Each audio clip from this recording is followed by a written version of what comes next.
Sada isang mutated na zombie. Ang buong katawan ay balot sa bakal. At nag-evolve pa na may malakas na enerhiya ng mahika. Hindi mapigilan ni Zhang Luoping ang pagkabalisa. Pagbaba pa lang natin sa ika-10 palapag. Nararamdaman na tayo. Paano pa kaya kung lalabas tayo ng pinto? Ang kapatid niyang si Sun Jiwoo sa tabi. Hawak ang nasugatang braso. Ay nagbuntong hininga. Mukhang mamamatay tayo dito na nakakulong. Dalawang babae sa kanilang grupo ang nagmamadaling tumakbo palapit at itinuro. Nagulat, mga kuya. Tingnan ninyo doon. Nagulat sina Sun Jiwoo at Zhang Luoping. Tumingin sa bintana, at nakakita ng isang itim na anino na may 4 na paa at napakaliksi. Tumatalon ito mula sa isang gusali patungo sa isa pa ng napakadali. Hindi makita ng malinaw ni Zhang Luoping. Nagbulalas siya. Ano na naman iyon? Isang anino lang ang nakikita ko. Hula ni Sun Jiwoo. Huwag mong sabihing isang bagong uri ng espesyal na tangshi, zombie, iyan. Lahat sila ay nakatutok ang mga mata sa labas. Napansin na ang itim na anino ay maaaring magdulot ng panganib. Nag-aalalang hinayla ni Zhang Luoping ang kurtina at sinabi, kayang tumawid sa mga bubong at pader ng ganito. Masyadong mapanganib. Takpan na natin ang kurtina. Gayunpaman, iba ang naisip ng babaeng nakapula. Mabilis siyang pinigilan nito at sinabi, huwag muna. Sa tingin ko, parang tao iyon. Talagang mahirap paniwalaan na tao ang itim na anino na iyon. Agad na tumutol si Sun Jiwoo.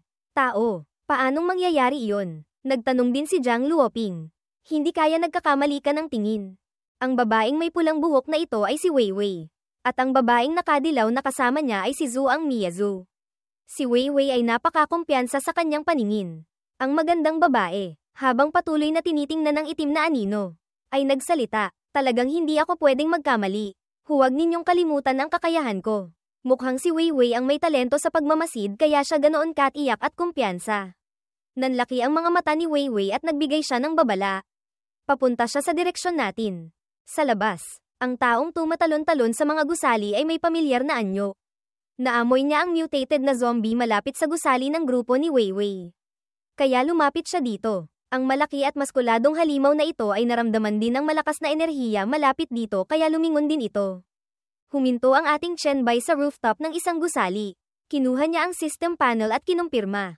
Isang tyrant. Napakaganda. Isang hindi inaasahang ani. Nagkataon na mayroon akong blueprint para sa armas mula sa buto ng tyrant. Hindi nagtagal. Ang tyrant zombie ay lumipat na mismo sa paanan ng gusali kung saan siya nakatayo. Tumingala ito kay Chenbai at umungol.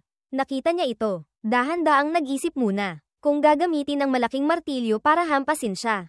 Maaapektuhan nito ang drop rate at ang pagiging perpekto ng buto ng tyrant. Malaya siyang tumalon pababa mula sa mataas na gusali. Kasabay nito, ginawa niyang virus claws ang kanyang kaliwang braso. Sumigaw si Chenbai. Kung gayon, pugutan na lang natin siya. Sa wakas, naibaba na ang kurtina. Ang grupo ni Weiwei sa loob ng apartment sa mataas na palapag ay sumisilip sa likod ng kurtina upang obserbahan ang sitwasyon. Nagtanong si Sun Jiwoo, Weiwei, hindi ko makita ng malinaw. Magandang binibining Wei. Ano na ang sitwasyon ngayon? Hindi naglakas loob si Zhuang Miyazu na lumabas. Tumayo siya sa likuran at tinawag ang mga kasama. Huwag na kayong manood. Mapanganib yan. Nagpakita ng pagkamangha si Weiwei. Siya ang pinakamalinaw na nakakakita. Nagbulalas. Naglalaban na sila. Yung tao. Naging isang pares ng kuko. Nagngit-ngit si Zhang Luoping. Tumingin sa baba. Hindi makapaniwala. Sinasabi ko na nga ba? Isa iyong halimaw. Walang normal na tao ang makakagawa ng isang pares ng kuko na ganyan. Katatapos lang magsalita ni Zhang Luoping nang ang bilis ni Chenbai ay talagang hindi biro. Si Weiwei, na nakatayo dito, ay humanga. Napatay na niya ang halimaw. Parang, sinisip-sip niya ang halimaw. Pagkatapos ay nanlaki ang kanyang mga mata. Ang mukha niyang nakatago sa likod ng kurtina ay puno ng pagkamangha. Nagbulalas. Teka, nakikita ko ang mukha niya. Sa mga mata ng dalaga. Nakita niya si Chenbai na ubod ng gwapo at astig. Mayabang siyang nakatayo matapos talunin ng isang halimaw na naghasik ng lagim sa buong lugar sa loob lamang ng ilang minuto. Sinong babae ang makakatanggi? Dito sa ibaba, lumitaw ang system panel ni Chenbai. Abiso, pinatay mo ang Elite Tyrant Tangshi Virus, Strengthened Attack and Defense Type. Natanggap ang 2,000 experience points. Abiso, nilamon ang Elite Mutated Tyrant Zombie. Ang Blacklight Virus ay komprehensibong napalakas. Ang lahat ng lakas ay tumaas. Abiso, natanggap ang 800 virus points. Natanggap ang eksplosibong Blacklight Virus Evolution Points, 500. Pagkatapos ay lumitaw ang isa pang abiso. Abiso, ang Blacklight virus ay nakatanggap ng bagong anyo, muscle armor enhancement. Agad na naramdaman ni Chen Bai ang pagbabago ng bagong anyo ng Blacklight virus sa kanyang kamay. Ang kaliwang braso ni Chen Bai ay nag-evolve at naging isang malaking kalasag. Ang buong katawan niya ay nababalot ng lilang enerhiya ng mahika mula sa kanyang virus monarch na propesyon. Ngayon, mas matindi na ang kanyang aura. Patunay na mas mataas na ang antas ng kanyang kakayahan. Ang abiso mula sa sistema, abiso, ang Blacklight virus ay nakatanggap ng bagong anyo, shield support. Ang mga ugat sa kanyang katawan ay mas naging matingkad din ang kulay ng virus. Pinaikot ni Chen Bai ang kanyang kanang palso at sinabi, ang muscle armor enhancement ay maaaring magpalakas ng lahat ng bahagi ng katawan. Hindi tulad ng ibang anyo na makakaapekto sa hugis ng katawan at magdudulot ng abala. Ang depensa ng kalasag ay halos doble ng sa akin. Talagang hindi masama. Kanina, matapos masaksihan ang malinaw na mukha ng taong inoobserbahan ni na Wei Wei at Zhang Luoping. Agad niyang nakilala na ito ang sikat na tao sa mga balita ng sistema. Tuwang-tuwa si Wei Wei na parang nakakita ng idolo. Agad niyang hinawi ang kurtina at sumigaw. Si Chen Bai iyon. Narinig ang boses ng babae na sumisigaw ng kanyang pangalan. Tumingala si Chen Bai, nagmasid, at nagtanong, sino iyon? Sa apartment sa mataas na gusali. Binuksan ni Wei Wei ng maluwag ang bintana upang mas makita ng malinaw ang idolong si Chen Bai. Mula sa ibaba, isang maliit na bintana lamang ang nakikita niya at may tao sa loob. Kaya medyo nagtaka siya. Narinig niya ang masayang tawag kamakailan. Ngunit biglang tumahimik. Naging mausisa si Chen Bai. Lumapit sa apartment complex. Tumingin-tingin kung may nangangailangan ng tulong.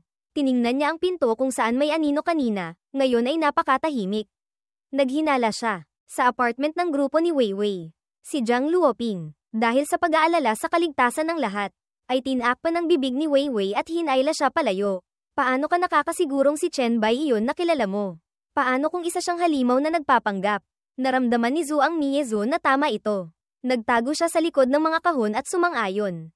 Tama, madali niyang napatay ang halimaw na humahadlang sa atin ng matagal. Kung gusto mong mamatay, huwag mo kaming idamay. Mga 30 segundo pa lang ang lumipas mula nang tumawag si Wei Wei. Nakaakyat na ang anino ni Chen Bai sa bintana ng silid. Sadyang nagsalita siya ng malakas. May tao ba dyan? Hello, ako si Chen Bai. May tumawag ba sa pangalan ko kanina? Sa loob, natakot sila at natahimik nang marinig ang boses ni Chen Bai. Mas nakasiguro si Wei Wei. Tinulak niya si Zhang Luoping at tumakbo papunta sa pinto. Masiglang sumagot, Chen Bai, ako ito, si Wei Wei. Pagkahawi ni Wei Wei ng kurtina, nakita niya si Chen Bai na nakabitin gamit ang isang kamay sa bintana. Nakita si Wei Wei. Sinabi niya, kaibigan pala ni Young Miss Song. Akala ko kung sino. Tuwang-tuwa si Wei Wei at agad na nagtanong tungkol kay Song Jia.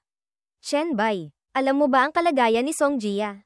Ayos lang ba siya? Pumasok ka muna dito. Makalipas ang ilang sandali, ang 4 na tao sa grupo ni Wei Wei, kasama si Chen Bai, ay naupo sa mesa para mag-usap.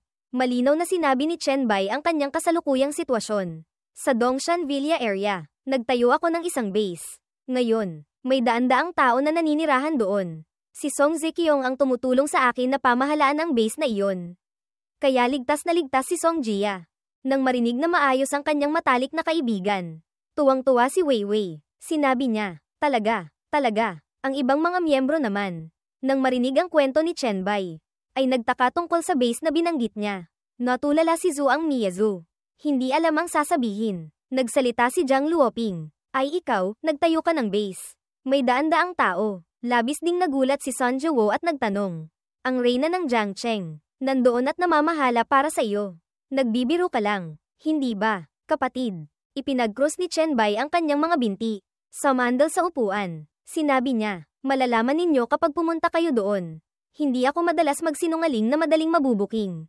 Click-click, may tunog ng taong nagbubukas ng trangka ng pinto. Biglang may isang lalaking pumasok. Ang mukha ay napakasaya at tuwang-tuwa nang makita si Chen Bai. Sumigaw siya. Chen Bai. Labis ding nagulat si Chen Bai. Lumingon. Nagtataka. Qisheng. Sinabi ni Lin Qisheng. Narinig ko lang ang pangalan mo. Tumakbo agad ako dito.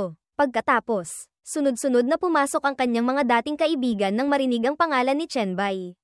Sinikap ni Zhao Mo na tingnang mabuti at sinabi. Si Chen Bai nga. Ikaw nga. Nagmamadaling inayos ni Li Feng ang kanyang salamin. Sumunod. Tuwang-tuwa rin si Chen Bai na makita muli ang kanyang mga kaibigan. Tumayo siya. Halata ang tuwa sa mukha. Kayo, bakit kayo nandito? Ngayon, ang mga kaibigan ni Chen Bai ay nagkaroon ng isang reunion dito. Inakbayan ni Lin Qixing si Chen Bai at nagkwento. Noong araw ng pagbaba, ng katapusan ng mundo, gustong tulungan ni Jiang Siwei na nagtatrabaho noon. Kaya nagdala siya ng maraming tao doon para maglaro. Ipinaliwanag naman ni Zhao Mu. Noon, gusto naming tanungin kung libre ka. Pero sinabi ni Li Feng na busy ka. Sa mga mababait na tao, si Chen Bai ay napakahanda at palakaibigan. Pagkatapos marinig, agad siyang nag-alok. Marami bang estudyante ng Jiang University dito tulad ninyo? Kung gusto ninyo, maaari kayong pumunta sa base ko sa Dongshan Villa area. Pagkatapos ay itinuro niya ang direksyon ng Dongshan at nagpaalala muna para hindi sila magulat.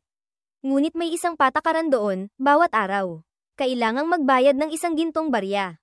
Hindi ko alam kung matatanggap ninyo ito. Lahat sila ay masayang sumang-ayon. Siyempre, pwede. Ngayon, binanggit ni Jiang Luoping ang halimaw na zombie na pinatay ni Chen Bai kanina. Nagkwento siya na hindi mapigilan ang galit. Kung hindi kami hinaranggan ng halimaw na iyon dito, nakakita na sana kami ng gintong barya. Pagkatapos ay medyo nag-aalala siyang nagtanong kay Chen Bai. Pero mapanganib ang daan papunta sa base. Hindi ko alam kung makakasama ka sa amin. Ngunit tinanggihan ni Chen Bai ang kahilingang ito.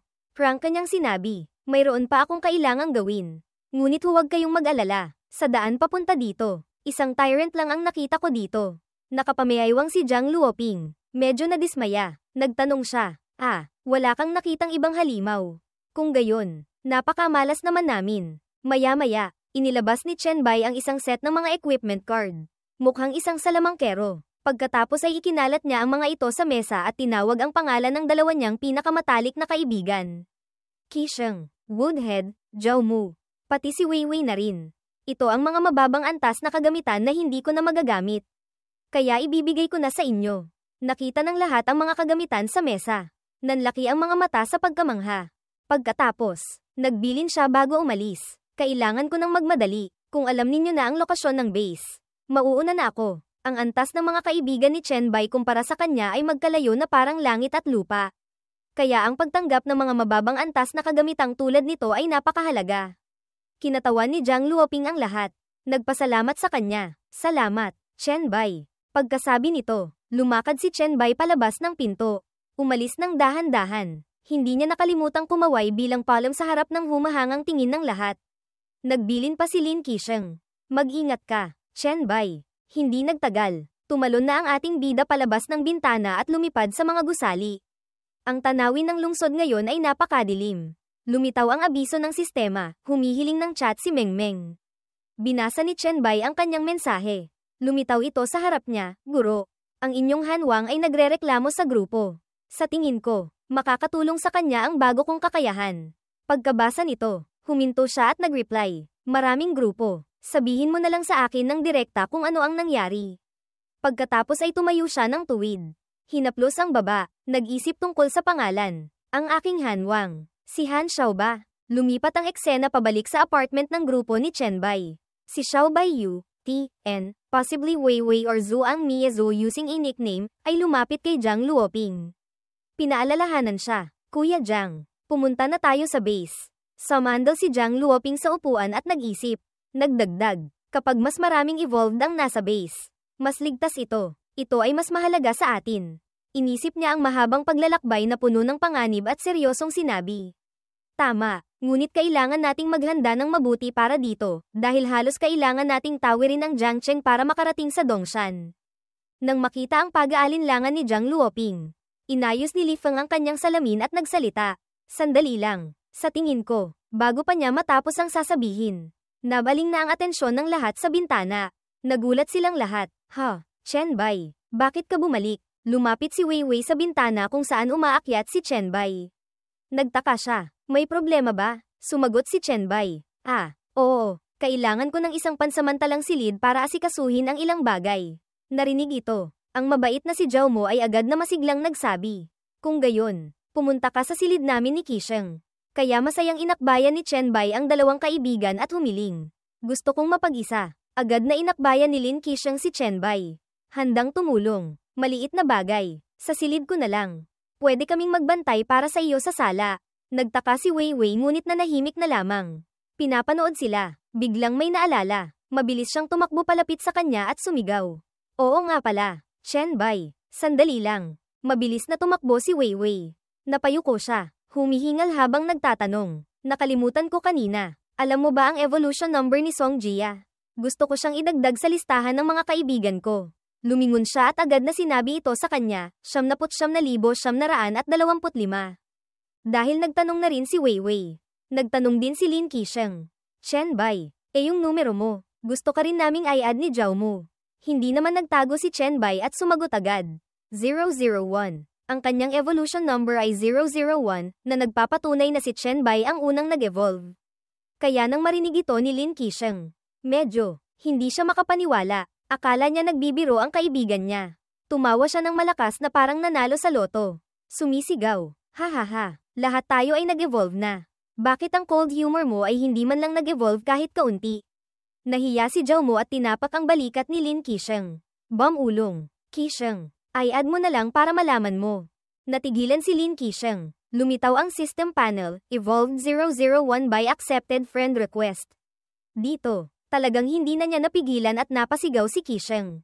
Ay ito, nautal siya. Hindi na makapagsalita pa. Naintindihan naman ni Chen Bai ang nararamdaman ng kaibigan. Ngumiti lamang siya ng bahagya at sinabi, Qisheng, huwag kang tumayo dyan na tulala. Tara na. 10 minuto ang lumipas. Si Qisheng ay nakahiga sa sofa sa sala at nagbubulong sa sarili. Totoo ba ang numero ni Chen Bai? Ang ganda naman ng numerong iyon. Si Zhao Mu naman ay nakatukod ang baba sa isang kamay. Nag-iisip, nagpatuloy. Sinabi niya na iyon ang pagkakasunod-sunod ng ebolusyon. Ibig sabihin, siya ang unang naging evolved. Pagkatapos, naalala ni Zhao Mu ang nangyari dati. Lumingon siya. Siniko si Qisheng. Nagtanong, oo nga pala, naaalala mo pa ba yung pinost ni Chen Bai sa group chat sa dorm? Yung balita tungkol sa paglipat ng school ng physical exam sa kalagitnaan ng Hunyo. Agad na sumagot si Qisheng. Siyempre naaalala ko. Dahil doon, nag-ehersisyo tayo na parang mga tanga ng mahigit 1 linggo. Pagkatapos ay bigla siyang bumangon. Napagtanto na may butas. Natuklasan ni Qisheng. Teka, ang ibig mong sabihin, alam na ni Chen Bai noon pa ang tungkol sa katapusan ng mundo na ito. Seryoso si Zhao Mu na hindi pangkaraniwan. Naghinala rin siya ngunit hindi sigurado. Maaaring nagkataon lang iyon, pero nakinabang din tayo sa pag-eehersisyo. Hindi ba? Umupo si Lin Qisheng at sumang-ayon kay Zhao Mu. Tama, talagang nakinabang tayo sa impormasyong ibinigay ni Chen Bai. Tumango si Zhao Mu nang may kasiyahan. Oo nga, napansin si Weiwei na kanina paabala sa system sa harap niya. Nakita ni Qisheng na nakadikit ang mukha ng dalaga sa screen at nagsalita. Oy, Campus Bellway, bakit ang pula ng mukha mo? Walang ganang sumagot si Weiwei. Lumabas na lang siya ng silid at nagdahilan. Wala, kailangan ko nang bumalik sa silid ko. Huwag ninyong kalimutan ang bili ni Chen Bai. Ha, huwag na huwag kayong papasok sa silid niya. Click, tunog ng pagsara ng pinto. Pagkalabas pa lang ni Weiwei ng silid, namula ang buong mukha niya. Kumakabog ang puso niya. Niyakap niya ang dibdib. Tinatawag sa isip, Chen Bai. Kanina pa siya nagtitext kay Song Jia. Ako ito, si Weiwei. Paano mo nalaman ang numero ko? Si Chen Bai ang nagsabi sa akin. Alam ko na, siguradong lumabas na naman iyon para mambabae. Siya ang pinakamatalik kong kaibigan. Hindi ba? Pareho lang tayo. Siyempre, ang galing. Sa susunod, kapag magkakasama na tayo, hindi lang ako ang tatawag sa kanya ng tatay. Anong pinagsasabi mo? Naintindihan ni Weiwei pagkatapos ng mensahe ni Song Jia. Mahigpit niyang niyakap ang namumulang mga pisngi at umikot-ikot. Nag-iisip, hindi kaya pareho kami ng iniisip. Paanong nangyari iyon? Habang iniisip niya ang pag-aalaga ni Chen Bai sa maraming kuting ng sabay-sabay. Kumislap ang mga mata ni Weiwei. Nag-react siya, si Chen Bai at si Jia, tapos lahat kami magkakasama. Nagkataon lang ba? Sakto naman. Narinig ni Weiwei ang boses ng isang tao na nag-uusap. Makinig ka sa akin, Kuya Jiang. Hindi simple ang bagay na ito. Naging mausisa siya at nagsimulang gumapang sa pader para makinig ng malinaw. Si Li Feng pala ang kausap ni Jiang Luoping. Siguradong niloloko tayo ni Chen Bai. Masyadong maraming butas sa mga sinabi niya. Pinag-iisipan din ito ni Jiang Luoping. Sumagot siya. Sa tingin ko rin ay medyo peke. Kasi medyo hindi makatwiran ito para sa mga ordinaryong tao. Kaya nagkunwari silang masigla kay Chen Bai. Ngunit sa loob ay naghihinala pa rin. Umalis si Jiang Luoping at sinabi, ano raw? Si Song Zikyong ang tumutulong sa kanya na pamahalaan ang base. Kahit paano mo pakinggan, parang nagyayabang lang siya. Narinig ni Weiwei ang usapan at labis na nag-alala. Maaaring magkaroon ng hidwaan sa loob ng grupo. Sa ibang pangyayari, lumitaw ang system panel, paalala, Dreamscape Space Modo, Magic Capital. Han Xiao pamilya. Humiling si Chen Bai ng pribadong espasyo para makapasok sa Dreamscape. Nakalutang siya sa kawalan na may mga pakpak ng paru-paro at nagsalita. Hello sa lahat. Gumawa ako ng ilang pagsasaayos sa totoong mundo. Kaya medyo nahuli ako ng dating. Pagkatapos ay bumaba ang kanyang boses at nagpatuloy. Mukhang ako na lang ang natitira. Ano? Sa harap niya ay dalawang karakter na may nagising na talento na kasama sa chat group. Nagtipon sila sa Dreamscape ni Meng Meng. Tuwang-tuwa si Meng Meng nang makita muli si Chen Bai. Ang binatang naka-hoodie na ito ay si Han Xiao. Nickname ay Han Wang, ng iyong kaibigan. Maingat niyang ibinaba ang hood at tumayo. Nagpakilala, White Emperor. Ako si Han Xiao. Sa wakas, nagkita na rin tayo. Alam kong napakagwapo mo, pero hindi ko inaasahan na mas gwapo ka pa ng 3 beses sa inaakala ko. Sumulyap si Meng Meng. Inasar si Han Xiao. Talagang marunong kang mambola. Suminghal si Han Xiao. Hindi ah. Totoo lahat ng sinabi ko. Ang binatang may street style na ito ay si Wuya. Pagkakita kay Chen Bai, lumapit din siya at nagsalita. Hello, Lord Monarch. Ako si Wuya. Sinabi ni Meng Meng na pwede siyang magsama ng isang kaibigan mula sa grupo. Nagkataon lang na may isa rin akong pwesto. Ang talento ko ay horror incarnation pagbibigay anyo sa takot. Antas SS. Parehong sina Wuya at Meng Meng. Isa ay SS rank. Isa ay SSS rank. Naramdaman ni Han Xiao na nahuhuli siya at sumimangot. Ibig sabihin ba nito? Ang aking S-rank na mental control ang pinakamahina dito. Sa kabutihang palad para sa binatang ito. Nagsalita si Chen Bai para ipagtanggol siya. Kahit hindi sapat ang talento mo, hindi naman masama ang swerte mo. Kung naranasan mo ang mga paghihirap na tulad nito nung isang araw.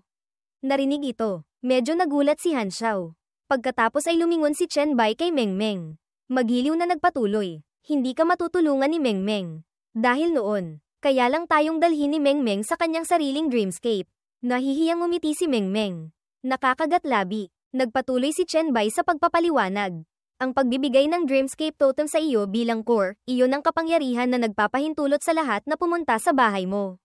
Ngayon, itinuro niya si Meng Meng at ipinahayag. Ang totoo, kahapon lang natapos matuto si Meng Meng. Sumagot si Meng Meng.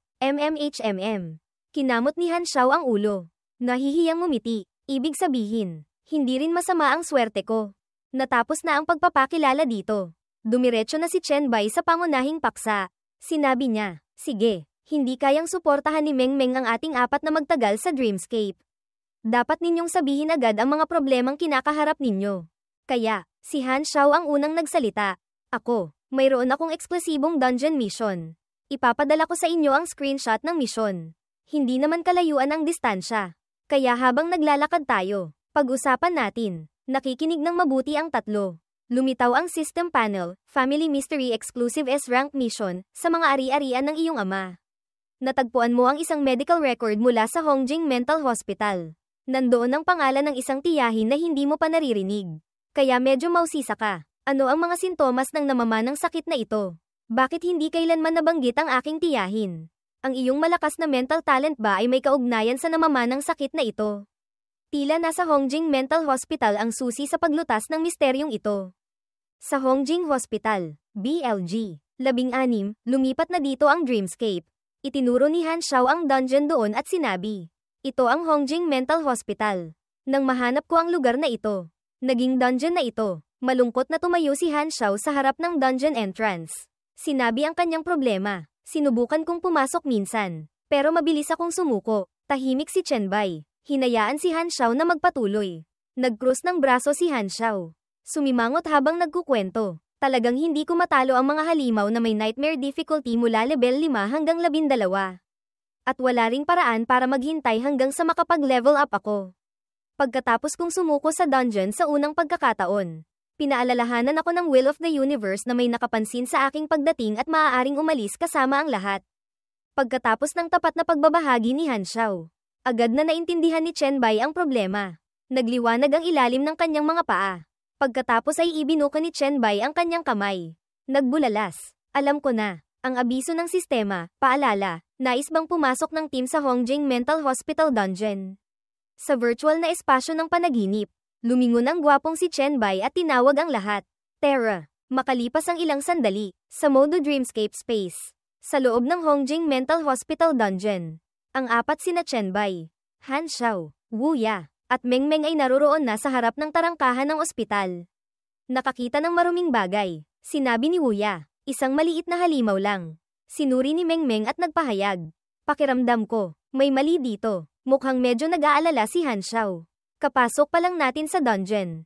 Pero hindi mahina ang mga maliliit na halimaw. Kaya mag-ingat tayo. Ang unang halimaw na lumitaw ay isang mutated na zombie ng isang babaeng nurse. Bago pumanaw ang babaeng ito, nabali ang kanyang leeg at hindi na naipikit ang mga mata.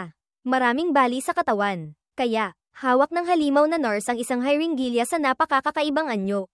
Nanguna si Wu Ya. Lumakad siya pasulong. Itinaas ang manggas. At sinabi, sandali lang kayo. Susubukan ko ang halimaw na ito. Paglapit pa lang niya dito, ang halimaw na nurse mula sa malayo ay lumipad na patungo kay Wu Ya sa bilis ng kidlat. Agad na ipinakita ni Wu Ya ang kanyang SS rank na propesyon, Horror Incarnation. Sa likuran niya ay ang anino ng isang malaking straw effigy. Naglalabas ito ng makapal na berdeng aura. Mabilis na huminto ang halimaw. Nakita nito ang kapangyarihan ng SS rank na propesyon at natakot. Bumagsak sa lupa. Kakaiba. Sa puso ng halimaw na ito. Ito ay matingkad na pula pa rin at tumitibok sa bawat ritmo. Sumimangot ang halimaw. Mukhang kaawa-awa rin. Ang malaking mukha nito, kasama ang masamang ngiti, ay lalong lumapit. Si Wu Ya, na may napakakol na aura, ay pamitik ng daliri at sinabi, Horror form, low burst. Agad na nasunog ang maliit na puso ng halimaw. Gamulong ito sa sakit, sumisigaw ng malakas. Ang bawat piraso ng puso ay naging abo na lamang. Sa mukha ito ng itim na bagay doon mismo pagkatapos ng isang pitik ng daliri. Lumitaw ang system panel, paalala, pinatay ng mga miyembro ng grupo ang nabaliw na nurse na bangkay. Ang experience points ay nahati. Ang pangyayaring ito ay nagpahanga sa lahat sa kanya. Humanga si Meng Meng. Para ka ring kontrabida. Ano? Namangha si Han Xiao. Astig. Maging si Chen Bai ay pumuri. Hindi masama. Ang gantimpala para sa unang boss ay isang card. Nakasulat dito, Sharp Scream Explosion D-Rank, aktibong naglalabas ng mental attack na may matutulis na pagsabog. Nagdudulot ng mental damage sa isang tiyak na saklaw. Ang tunog na nilikha ng skill ay makakaakit ng atensyon ng mga halimaw. Binasa ito ni Wu Ya. Lumingon siya sa lahat at sinabi, mga kasama, hindi masama ang swerte natin. Ito ay isang explosion skill. Narinig ito. Naramdaman ni Chen Bai na hindi na siya kailangan. Casual niyang ipinaubaya, Han Xiao. Ikaw at si Meng Meng ay parehong may mental power talent. Kayo na ang pumili. Hindi gaanong interesado si Han Xiao. Masaya rin siyang nagsabi, hindi ko kailangan. Ang kailangan ko lang ay ang item mula sa misyon. Bukod dito, ang talento ko ay may katulad na skill dito. Kaya, masiglang kinuha ni Meng Meng ang card at masayang sinabi. Kung gayon, hindi na ako magpapakiyami. Ha, salamat. Niyakap ng maliit na babae ang card sa kanyang dibdib at nagsimulang gamitin ang kanyang talentong kakayahan para matutunan ito. Sa paligid ni Meng Meng, umikot ang nagniningning na mga singsing ng espiritual na lakas. Lumitaw ang system panel, natutunan ang skill, Sharp Scream Explosion. Makalipas ang ilang sandali, bumalik si Meng Meng sa kanyang orihinal na estado. Lumapit si Chen Bai at sinabi, Meng Meng, subukan mong gamitin ang skill na ito. Natakot si Meng Meng na makagawa ng ingay sa dreamscape at magdulot ng gulo. Kaya mahiyain siyang nagsalita, Guro, hindi malaki ang saklaw ng pinsala ng skill na ito. Pero napakalawak ng saklaw ng tunog nito. Kung ganito, pati ang mga halimaw sa mga silid ng pasyente ay maakit palabas. Ngunit ang gusto nga niya ay akitin sila palabas. Kaya ipinaliwanag niya kay Meng Meng para maintindihan ito. Ang mahalaga ay ang function nito na makaakit ng halimaw. Kung hahanapin natin sila isa-isa, masyadong magulo. Huwag kang mag-alala. Walang magiging problema. Naintindihan ni Meng Meng. Sumagot, sige. Ngayon, ang magandang si Meng Meng ay hindi pa gising na gising. Maraming liwanag ng espiritual na lakas ang kumalat sa paligid niya Paikot. Ang system ay nag-abiso, Sharp Scream Explosion. Pagkatapos lamang ng ilang minuto, ang shockwave mula sa bagong natutunang skill ay nakaakit ng napakaraming zombie at halimaw na nagtipon sa kinaroroonan ng apat. Mula sa itaas ng gusali ng ospital, gumapang pababa, sa harap, likod, kaliwa, at kanan lahat meron. Mukhang nasisiyahan si Chen Bai. Napakaraming halimaw, ngunit hindi siya gaanong natatakot. Tinaasan niya ang boses ng may interes. Ang epekto ng pag-akit sa mga halimaw ay talagang hindi masama. Ano? Nang makita ang napakaraming zombie at halimaw na nagsisiksikan papalapit, si Han Xiao ang pinakamahina kaya medyo natakot siya at sinabi, "Masyadong marami ang mga halimaw sa dungeon na ito." Lumingon siya para bantayan ang direksyon ni Wuya, kung saan napakarami ring zombie. Nagsalita siya, "Mag-ingat kayo, huwag madi-distract." Maging si Meng Meng ay nawalan na ng kumpiyansa. Lumingon, sumimangot, at sinabi kay Chen Bai, "Guro, ganito karaming halimaw. Okay lang ba?" Tanging si Chen Bai lamang ang nanatiling kalmado at kumpiyansa. Mayabang siyang nagsalita ng malakas sa gitna ng 4 na direksyon ng mga zombie. Siyempre walang problema. Nagulat ang 3 niyang kasama. May naalala, ngunit nahihiyang kinamot ng ating Chen Bai ang kanyang ulo. Sakto lang. Gagamitin ko sila para subukan ang bago kong na-upgrade na skill. Naglabas na ng skill si Han Xiao na may maraming espada sa paligid niya at nasa handang posisyon sa pakikipaglaban. Sinabi ng leader na ganoon. Panatag na ako. Isang ikot lang. Napakaraming espada mula sa skill ang lumipad sa lahat ng direksyon. Tumama diretso sa mga mahahalagang bahagi ng maraming zombie at halimaw. Sa kabilang banda, ang anino mula sa propesyon ni Wuya ay 10 beses ng mas malaki kaysa kanina. Ang buong katawan niya ay tila lumulutang sa madilim na mahika. Nagbubukas sa pinagmulan ng takot. Mahigpit niyang kinuyam ang 2 kamay. Sumigaw si Wuya. Gapos. Maraming galamay mula sa anino, na parang mga ugat ng puno, ang pumulupot sa bawat halimaw at humigpit hanggang sa hindi na sila makapalag. Mas malaki pa rito ang nakakakilabot na pagsabog na ginawa ni Meng Meng gamit ang isang kamay. Mabilis at malinis. Nag-aapoy na apoy. Makikita lamang sa isang tabi si Meng Meng na may dalang malaking baril. Sina Wuya at Han Xiao ay nagulat ng husto. Naku po, ito ba? Pareho silang nagulat sa lakas ng maliit na babae. Dala ang malaking kanyan sa balikat. Dinilaan ni Meng Meng ang kanyang labi. Ang sarap, isa pa, bilang lalaki. Ngunit nang makita si Meng Meng, natakot si Han Xiao. Missile, kakayahan ng Dreamscape, masyadong abnormal. Sa hinaharap, si Big Sis Meng Meng. Makakagawa pa kaya siya ng Gundam? Naisip ni Wuya na makatwiran ito. Nagpatuloy. Siguradong kaya. Pagkatapos, tumingin si Wuya kay Chen Bai na inaasikaso ang isang zombie. Sumulyap si Wuya at nag-isip. Pero bakit hindi pa kumikilos ang leader? Dito, nag-transform na si Chen Bai gamit ang kanyang Virus Monarch na kakayahan sa 2 kamay. Ngunit nanatili siyang tahimik ng hindi pangkaraniwan. Sinusubukan ni Chen Bai ang bagong skill. Tiningnan niya ang kanyang katawan at nag-isip. Sa wakas, naabot na ang sukdulan ng lakas. Medyo mabagal ang charging speed ng skill na ito. Mukhang mahirap ay charge ng puno ang armas habang nakikipaglaban. Maya-maya, ngumiti si Chen Bai. Bumulong siya. Sige na nga, sabi nga ng mga matatanda. Kung gusto mong kumain ng masarap, kailangan mong maghintay. At ngayon, oras na para sa palabas ni Chen Bai. Itinukod niya ang 2 braso sa lupa. Isang galaw lang. Nabitak lahat ng lupa at bato. Ang 2 braso ng virus na mahika ay parang malalakas na pakpak na sumusuporta sa kanyang lakas. Mula sa ilalim ng lupa, biglang sumulpot ang daan-daang malalaking tinik. Tumusok sa buong kawan ng mga zombie. Isang atake lang ni Chen Bai. Ngunit ang malakas na enerhiya na kumalat ay nagpatakot sa mga miyembro ng team kaya napaatras sila. Ang bahagi ng lupa na tinamaan ng lakas ay parang hinagupit ng bagyo. Mabilis na naging isang gubat ng malalaking tinik na umaabot ng 10 metro. Mausok at maalikabok. Nang makitang sobrang astig si Chen Bai, humanga si Meng Meng at sumigaw. Ang lakas. Guro, tulala si Wuya. Nag-iisip. Isang skill lang. Pinatay lahat. Napanganga si Han Xiao. Oh my God, White Emperor. Ang galing. Isang galaw lang ni Kuya Chen Bai. Nalinis ang buong kawan ng mga zombie. Ipinagpag ni Chen Bai ang kanyang mga kamay. Akala tapos na. Sa likod ng butas-butas na pader, may 2 nurse na zombie ang gumapang palabas. Nakita sila. Kumislap ang mga mata ni Han Xiao. Natuklasan niya. May 2 pang hindi patay. Pagkatapos ay mabilis niyang pinakawalan ang ilang S-rank na espada. Tinulungan si Chen Bai na tapusin sila. At sumigaw. Ako na ang bahala dito. Iniunat ni Chen Bai ang 2 daliri. Sinalo ang lumilipad na espada ni Han Xiao sa isang iglap.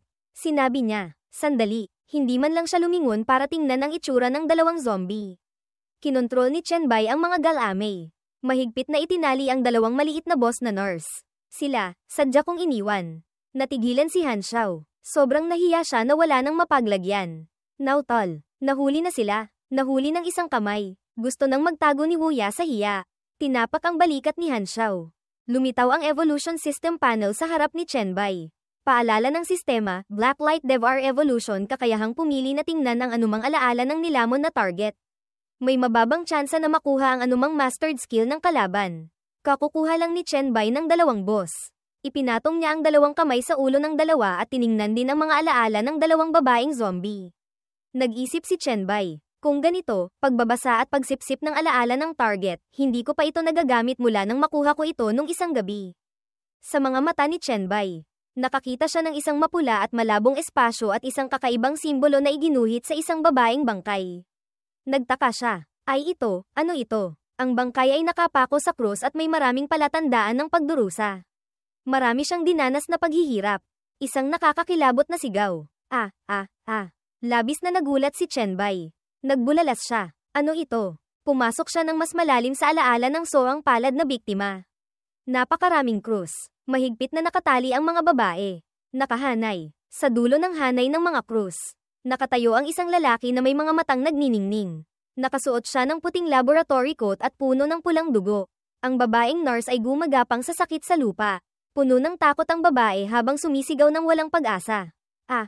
Huwag kang lumapit. Nakikiusap ako sa iyo. Huwag kang lumapit. Ang lalaking iyon ay nagsalita ng may malalim at masamang boses. Head Nurse Kang, manahimik ka sandali. Pagkatapos ay isang umalingaw-ngaw na sigaw. Noong araw na iyon, marahil ay minasahe ng lalaking head nurse ang ulo ng namatay na babaeng nurse at sinabing, nabaliw na, ang hina naman ng psychological quality. Balak ko pa naman sanang ialay ka sa aking master. Sayang naman, nabaliw na ang babae, pwede na lang siyang gawing alay. Kinabukasan, isang nurse na may brown na buhok ang nakakita kay Nurse Wang na mukhang pagod. Nagsalita siya, Head Nurse Wang, huwag kang masyadong malungkot, lahat sila. Dahil sa nangyari kay Head Nurse Kang kaya hindi ka nila matanggap. Ang Head Nurse Wang na ito ay mukhang napakalungkot. Sumagot, alam ko, gusto ko rin si Head Nurse Kang. Pagkatapos ay naalala niya at may panghihinayang na binanggit si Head Nurse Kang na nakahandusay sa medical cart. Isang napakabuting tao, lumaki na maganda, bakit bigla na lang nabaliw? Pagkatapos ay walang kamalay-malay na paulit-ulit niyang binanggit. 16. Naglaho ang alaala. Bumalik sa kasalukuyan. Nakita ni Chen Bai ang nakaraang buhay na nananatili pa rin sa isipan ng 2 boss na zombie. Tahimik siyang nag-isip, 2016, at mayroon pang porma sayo ng demonyo. Alam ko na, naalala ni Chen Bai ang kanyang nakaraang buhay. Nag-isip siya, noong ako ay isang demon hunter sa nakaraang buhay. Narinig ko na ang isang mental hospital dungeon sa Modo ay may kaugnayan sa mga demonyo. Maaari pang ang ipatawag ang mga demonyo. Sayang lang, noon. Ang level ko ay lumampas na sa limitasyon ng dungeon. Nabasa ko lang ang mga kaugnay na post sa Evolution Forum at pagkatapos ay hindi ko na pinansin. Pagkatapos, lumingon si Chen Bai sa lahat. Sige, hanapin natin si Han Xiao para sa mga clue tungkol sa kanyang pribadong misyon. Tuwang-tuwa si Han Xiao. Pagkatapos ay hindi nakalimutan ni Chen Bai na paalalahanan ang lahat. Mag-ingat kayo, huwag maghiwa-hiwalay. Biglang naging mas seryoso ang kanyang kilos. Tumingin si Chen Bai sa malayo. Dito, malamang na mayroon pang mas malakas na nilalang. Kalahating oras ang lumipas. Nasa dreamscape pa rin. Umakyat si Chen Bai sa isang mataas at mahabang hagdan. Si Han Xiao, na nasa ibaba, ay sumigaw pataas. Ang mga halimaw sa gusaling ito ay naakit na lahat palabas. Ang tagal na, wala tayong nakitang kahit isa. Nahanap na namin ang 3 palapag. Walang clue. Naglalakad si Meng Meng at nagpatuloy. Hindi naman sa walang kahit anong clue. Si Wuya, naabala sa paghakbang, ay binanggit ang tungkol sa numero 16 dito. Ang numero 16 na ay lumalabas ng napakadalas. Pagdating malapit kay Chen Bai, nilinaw ni Wuya ang kanyang nais. Wala akong pakialam kung 16 o 18, ang gusto ko lang malaman ay bakit walang ginagawa ang boss ng dungeon hanggang ngayon. Hindi kaya natakot siya kay Bai kaya hindi siya nagpapakita. Nanatiling tahimik si Chen Bai. Hindi siya sumagot sa sinabi ni Wuya. Biglang may isang malalim at masamang boses na nagmula sa kaloob-looban ng madilim na pasilyo. Bata, mukhang medyo baliw ka. Isang masamang aura ang kumalat. Naramdaman na ang bagay na nagsalita ay hindi madaling kalaban. Agad na ginamit ng 4 ang kanilang mga kakayahan sa propesyon para magdepensa. 4 na tao, 4 na aura. Sa harap, isang paa ang malakas na humakbang palabas. Sa unang tingin, hindi ito tao. Ngayon, paglabas sa liwanag, naging malinaw na ang bagay kanina ay isang demonyo. Ang mukha nito ay isang bungo at may dalawang mahaba at matutulis na sungay. Ang buong katawan ay maskulado. May mga paa ng baka at kamay na puno ng matutulis na kuko. Umungol ito. Nagpakilala. Ako ang direktor ng Hongjing Mental Hospital. Maaaring ang direktor ng ospital na ito ay nag-evolve sa ganitong nakakatakot na anyo. Sa anyong ito, siya rin ang sugo na ipinadala ni Solomon. Ang ika-12 na haliging demonyo sa 72 haligi ng mga demonyo. Naguluhang sumigaw si Han Xiao. Siya, isa siyang demonyo. Nagtatakang inulit ni Wuya. Sugo ng demonyong Diyos. Si Mengmeng naman ay tumingin sa kanya ng may galit. Lumakad palabas ang demonyo at mayabang na sinabi. Walang silbi ang pagpapanggap na kalmado. Ang maging alay para sa aking master ang tanging kahihinatnan ninyo. Itong babae, tinutukan niya ang magandang dalagang si Mengmeng. Ang demonyo ay pinaikit ang mga matang nananabik. Umungol, nagpatuloy. Kung handa kang maging tapat sa master at magsilang ng anak para sa kanya, maaari kitang patawarin. Nasuklam si Mengmeng hanggang sa kaibuturan. Sumigaw siya, HMPH, huwag kang mangarap, ikaw na lang ang manganap para sa master mo. Ngumiti si Chen Bai ng bahagya, masyado na niyang kilala ang mga ganitong uri. Isang mababang antas na demonyong binago mula sa tao, hindi ka ba masyadong mayabang? Ngayon, ang masaganang enerhiya ng mahika ni Chen Bai ay muling nag-alab na parang apoy.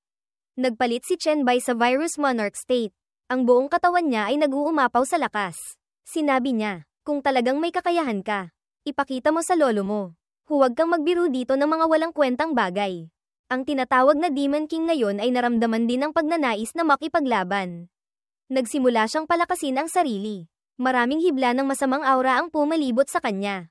Sa kabilang banda, sumagot siya, talagang mga taong hindi alam ang taas ng langit at lalim ng lupa. Kung gayon, ipapaunawa ko sa inyo, mula sa likuran, ang anyo ng kanyang demon servant ay nagpakita ng lakas. Umuungol. Itinaas ng demonyo ang dalawang kamay. Sumisigaw, kung paanong binigyan ako ng lakas ng aking master. Ang anyo ng malaking mukha ay 10 beses na mas malaki kaysa sa anyo ni Wuya. Naikinatakot din ito. Ang grupo ni Chen Bai ay natakot lahat sa galit ng demonyong direktor na ito. Anong klaseng kakayahan ito? Si Han Xiao ang unang nataman. Niyakap niya ang mukha, mukhang litong-lito at hindi maayos. Sa loob, ang kaluluwa ni Han Xiao ay malubhang nasaktan. Nag-isip siya. Anong klaseng nakakatakot na pakiramdam ito? Patuloy siyang nagpumiglas sa kontrol ng demonyo. Maging ang taong may SSS rank na kakayahan tulad ni Mengmeng ay hindi nakayanan. Niyakap niya ang ulo sa sakit. Humihingi ng tulong. Guguro, maging si Chen Bai ay napunta sa mahirap na sitwasyon. Lumuhad siya. Nag-iisip, lintik talaga. Pinakaayaw ko ang ganitong uri ng mental power demon. Palaging may walang tigil na pressure sa isip. Kahit hindi mababa ang aking mental strength. Wala naman akong anumang mental ability. Kung magpapatuloy ito, magiging lubhang dehado ako. Sa mismong sandaling ito, nagpasya siya, mas mabuting tapusin ito ng mabilis. Pag-isip nito, sumugod si Chen Bai diretso sa demonyo sa napakabilis na kilos. Sa isang iglap lang, sinuntok ni Chen Bai ng diretso ang tiyan ng demonyo. Isang malakas na dagok, napangiwi ito sa sakit. Gumanti ng isang paghampas ng kamay ngunit hindi tumama. Ngunit walang epekto ito. Inilapit ng demonyo ang mukha kay Chen Bai. Bamulong ng may kayabangan. Ang galing mong lumapit. Medyo naguluhan si Chen Bai. Maya-maya, isang malaimpyernong enerhiya ang bumalat kay Chen Bai. Napakarami na hindi na siya makita. Kanina, nag-evolve si Chen Bai sa mas mataas na antas at nagkaroon siya ng kalasag. Mabilis niya itong ginamit para protektahan ang sarili. Sinikap ni Chen Bai na labanan ang pinsala ng malaimpyernong enerhiya na ito. Makalipas ang ilang sandali, nang makitang kayapang lumaban ni Chen Bai, naging interesado ang demonyong direktor at pumuri. May kaunting lakas ka nga. Ano? Ngunit pagkatapos, naging mayabang ulit ito at nagpatuloy. Pero kaya mong salagin iyon, hindi mo pa rin kayang sirain ang aking Hell Black Flame. At ang resulta niyan ay matatalo ka sa aking mental suppression. Tanging si Chen Bai lamang ang nakakatayo ng matatag at sinusubukang magdepensa. Ang iba naman ay tila nawalan ng kakayahang lumaban. Nakayakap lang sa kanilang mga ulo sa sakit. Unti-unti nang hindi makatayo ng tuwid si Chen Bai. Umindayog siya dahil sa pinsala sa isip mula sa demonyo. Humikab ito ng malaki. Ipinakita ang bibig na puno ng matutulis na ngipin. Pagkatapos ay nagalit, sumisigaw. Wala nang daan. Wala nang matatakasan. Ang buong katawan ng demonyo ay nanigas. Napapalibutan ng makakapal na layer ng aura.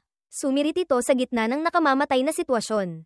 Magpumiglas kayo at sumigaw. Ipakita ninyo sa akin ang inyong mga mukha ng kawalan ng pag-asa. Ang mga mata ni Han Xiao ay unti-unting naging mapanganib. Tinakpan niya ng kamay ang bahagyang ngiti. Haha, lumitaw ang isang nagniningning na bilog. Nilabanan nito ang mga sinag ng nakamamatay na aura na gumugulo sa isipan ng demonyo. At ang bilog na kayang lumaban na ito ay biglang nagmula sa ulo ni Han Xiao. Mas nagniningning pa ito at nakakasilaw. Nagulat si Wuya. Ang mental suppression, unti-unting nawawala. Humanga si Mengmeng. May ganito ka palang kakayahan. Bakit hindi mo ginamit agad? Han Xiao. Maging si Chen Bai ay namangha. Hindi makapaniwala sa kanyang nakikita. Ipinaliwanag ang tungkol sa ataking ito. Ang malaking tanga na si Han Xiao ay naguguluhang nagpaliwanag. Kahit hindi ko alam kung ano ang nangyayari. Mukhang, kailangan ko lang pakawalan ng kaunti ang aking mental energy para malabanan ang kanyang suppression. Walang masabi si Mengmeng. Sa wakas, naging kapaki-pakinabang si Han Xiao. Napansin ng demonyo ang kakayahan ni Han Xiao na kontrahin siya. Kaya lumapit ito at nagsalita.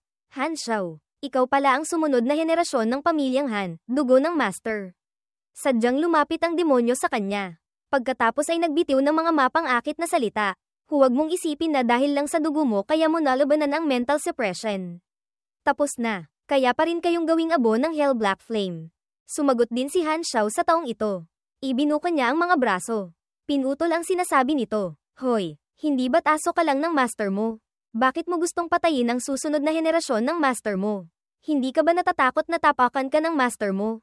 Namula ang mga mata ng demonyo. Pagkatapos ay galit na ipinaliwanag ang tanong ni Han Xiao. Isang pamilya lang na gustong magtaksil sa master. Kung mapapatay ko sila, baka purihin pa ako ng master. Maging abo na lang kayo sa Hellfire. Ang katotohanan ito ay lalong nagpagalit sa demonyo. Tumagilid siya paatras. Nagalit ng husto. Nag-aapoy na apoy mula sa kanyang bibig. Sumigaw siya. Impyerno. Agad na sumugod ang tatlo sina Wuya, Mengmeng, at Han Xiao at sabay-sabay na sumigaw. Hindi pwede. Huwag ninyong hayaang makapagbuga siya ng apoy. Pigilan ninyo siya. Kakaiba. Si Chen Bai ay kalmado lamang na nakatayo. Akala mo ay magbubuga ang demonyo ng mahabang apoy. Pagkakuha pa lang ng hininga. Umubo ito ng ilang tilamsik ng apoy. Napakawalang silbi. Ang tatlong sumusugod ay napilitang huminto. Nang makita ito, nagtaka sila. Nagtanong, matanda, may sipon ka ba? O bago itong taktika? Huwag kalimutan. Ang ating bida ay may propesyon sa virus. Nakapamayaywang siya. Medyo hindi nasiyahan. At nag-assess. Mas mabagal ang epekto kaysa inaasahan ko. Mukhang ang iyong katawan sa antas ng mga demonyo ay hindi rin masama. Kung hindi kayang labanan, hahawan niya ng virus para malaman ang pakiramdam. Marahang lumakad si Chen Bai palapit sa halimaw. Namutla ang